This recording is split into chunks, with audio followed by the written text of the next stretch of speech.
আসসালামু আলাইকুম ভিউয়ার্স, আশা করি সকলেই ভালো আছেন। তো Redmi Note 11 SE এই স্মার্টফোনটি শব্দ ইন্ডিয়াতে লঞ্চ করা হয়েছে।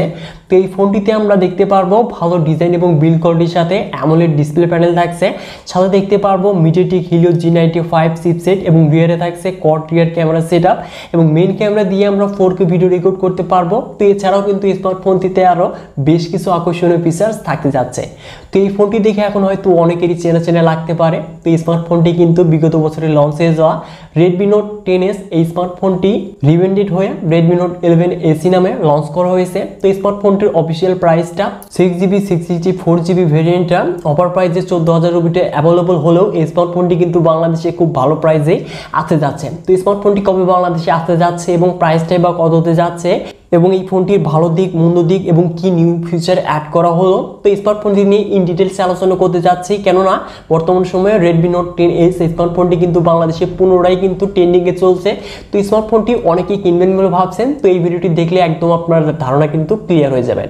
তো চলুন কথা আর বাড়াবো না, সরাসরি চলে যাচ্ছি ভিডিওতে। তো এই স্মার্টফোনটির বক্সটিকে আনবক্সিং করলে ফার্স্টে দেখতে পারবো আমাদের কাঙ্ক্ষিত স্মার্টফোনটি। তো ফোনটিকে একটু সাইডে রাখলে তার নিচে দেখতে পারবো ম্যানুয়াল বক্স, যার মাঝে থাকছে কিছু পেপারস অ্যান্ড ব্যাক কভার। তার নিচে কিন্তু আমরা চার্জিং এর একটা মিচিং থাকছে বক্সে। তো এটি আমাদের কিনে নিতে হবে এবং USB Type-C ডাটা কেবল দেখতে পারবো। তো এই কিন্তু মূলত হতে যাচ্ছে বক্স কন্টেন্ট হিসেবে। তো এবার যদি মুভ করা যায় এই স্মার্টফোনটিতে, তো এই ফোনটির ফ্রেম এবং রিয়ারে দেখতে পারবো আমরা পলিকার্বনেট ম্যাটেরিয়াল, যেটি কিনা ম্যাট ফিনিশিং এর সাথে আসতে যাচ্ছে। তো অবশ্যই এই স্মার্টফোনটির ডিজাইন এবং বিল্ড কোয়ালিটি কিন্তু যথেষ্ট ভালো হতে যাচ্ছে এবং এই ফোনটির ওয়েট হতে যাচ্ছে 183 গ্রাম এবং থিকনেস 8.3 মিলিমিটার। তো অবশ্যই এই স্মার্টফোনটি কিন্তু যথেষ্ট হালকা এবং পাতলাই বলা চলে। তো অবশ্যই এই স্মার্টফোনটি হাতে আমরা খুবই কমফোর্টেবলভাবেই কিন্তু ইউজ করতে পারবো এবং এই ফোনটির ডান সাইডে থাকছে ভলিউম আপ এবং ডাউন বাটনের সাথে পাওয়ার বাটন এবং বাম পাশে দেখতে পারবো ট্রিপল কার্ড সল, যেখানে আমরা দুটি সিম সহ একটি মেমোরি কার্ড ইউজ করতে পারবো এবং টপে দেখতে পারবো আয়ার ব্লাস্টার, সেকেন্ডারি নয়েজ ক্যান্সেলেশন এবং স্পিকার এবং নিচে দেখতে পারবো 3.5mm audio Jack, primary microphone, USB Type-C port এবং স্পিকার গেট। তো অবশ্যই এই স্মার্টফোনটির কিন্তু ডিজাইন এবং বিল্ড কোয়ালিটি যথেষ্ট প্রিমিয়ামই বলা যায়। তো এবার যদি মুভ করা যায় এই স্মার্টফোনটির ডিসপ্লেতে, তো এখানে আমরা ফুল ভিউ ডিসপ্লে প্যানেল দেখতে পারবো এবং ডিসপ্লে টপ মিডল সেন্টারে থাকছে 500 এবং এখানে থাকছে 6.43 ইঞ্চের সুপার অ্যামোলেড ডিসপ্লে প্যানেল, যার রেজলিউশন ফুল HD প্লাস এবং এই ডিসপ্লেকে প্রোডাকশনের জন্য থাকছে Corning Gorilla Glass 3। সাথে আরও দেখতে পারবো আমরা 1100 নিটস পেক brightness, 180 Hz touch sampling rate. তো অবশ্যই এখানে যদি এই স্মার্টফোনটির 60 Hz রিফ্রেশ রেট থেকে বাদ দিই, সেই ক্ষেত্রে কিন্তু এই ডিসপ্লের কালার, কন্ট্রাস্ট, ব্রাইটনেস সকল কিছুই কিন্তু যথেষ্ট ভালো হতে যাচ্ছে। বিশেষ করে আপনারা যারা কিনা মাল্টিমিডিয়া ওয়াচ করবেন, তো ভিউ অ্যাঙ্গেলটাও কিন্তু যথেষ্ট ভালো হতে যাচ্ছে। তো এখানে অ্যামোলেড ডিসপ্লে হওয়ার কারণে কিন্তু কালারটাও আমরা অনেকটাই জোস দেখতে পারবো। তো এবার যদি মুভ করা যায় এই স্মার্টফোনটির পারফরমেন্সে, তো অ্যান্ড্রয়েড ভার্সন 11 এর সাথে MIUI 12.5 রান করবে। তো অবশ্যই আপডেটে আমরা অ্যান্ড্রয়েড ভার্সন 12 এর সাথে MIUI 13 দেখতে পারবো এবং এই স্মার্টফোনটিতে আমরা MediaTek Helio G95 চিপসেট দেখতে পারবো, যেটি কিনা 12nm আর্কিটেকচারে তৈরি একটি অক্টো-কোর প্রসেসর, যার সর্বোচ্চ ক্লক স্পিড 2.05 GHz, যাতে জিপি হিসেবে থাকছে Mali G76। তো অবশ্যই এই চিপসেটটি ওল্ড হলেও এর পারফরমেন্সটা কতটা যে বেটার তা কিন্তু আমরা সকলেই জানি। বিশেষ করে গেমারদের জন্য কিন্তু এই চিপসেটটি যথেষ্ট ভালো বলা যায়। তো এই ফোনটি দিয়ে আমরা পাবজিতে HDR আল্ট্রা সেটিংসে পাবজিতে প্লে করতে পারবো এবং গেমিং পারফরমেন্সটাও কিন্তু আমরা যথেষ্ট ভালো দেখতে পারবো এবং আদার যে গেমগুলো রয়েছে, তো সেই গেমগুলো কিন্তু আমরা মিডিয়াম সেটিংস রেখেই কিন্তু এই স্মার্টফোনটি দিয়ে আমরা লং টাইম গেম প্লে করলেও কিন্তু ল্যাগ বা হিটিং প্রবলেমটা কিন্তু যথেষ্টই কিন্তু কম দেখতে পারবো।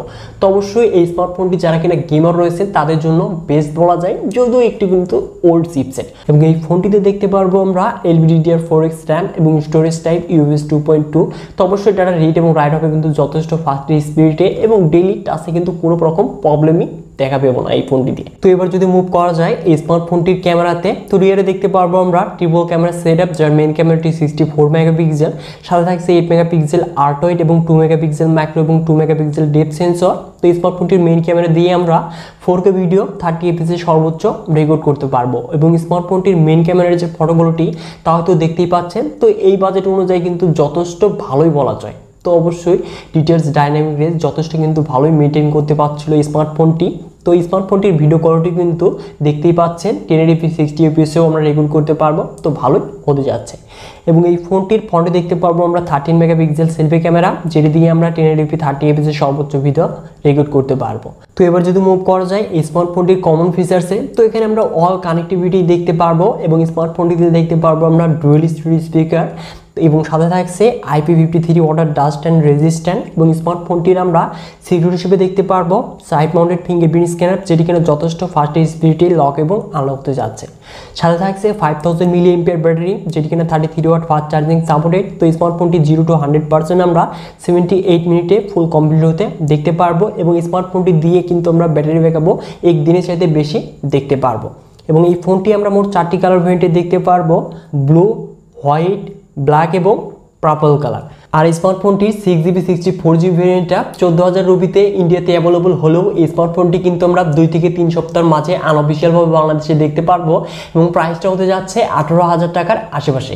তো এই বাজেটে যদি এই স্মার্টফোনটি লঞ্চ করা হয় সেক্ষেত্রে অবশ্যই বর্তমান যে সিচুয়েশন সে অনুযায়ী কিন্তু এই স্মার্টফোনটি হতে যাচ্ছে আরেকটি সেরা জাতীয় ফোন। তো স্মার্টফোনটি যদি এবার নেগেটিভ এবং পজিটিভ সাইডগুলো নিয়ে কথা বলা যায়, তো নেগেটিভ সাইডে আসলে এই স্মার্টফোনটির বক্সে দেখতে পারবো না কোনো চার্জিং অ্যাডাপ্টার এবং 60Hz রিফ্রেশ রেট থাকছে ডিসপ্লেতে এবং এখানে কিন্তু ওল্ড চিপসেট থাকছে। তো এছাড়া কিন্তু এবার যদি আসা যায় পজিটিভ সাইডে, তো এখানে ডিজাইন এবং বিল্ড কোয়ালিটি কিন্তু যথেষ্ট ভালো হতে যাচ্ছে। সাথে দেখতে পারবো অ্যামোলেড ডিসপ্লে প্যানেল এবং ওল্ড চিপসেট হলেও কিন্তু এই চিপসেটটি যথেষ্ট ভালো, বিশেষ করে আপনারা যারা গেমার রয়েছেন।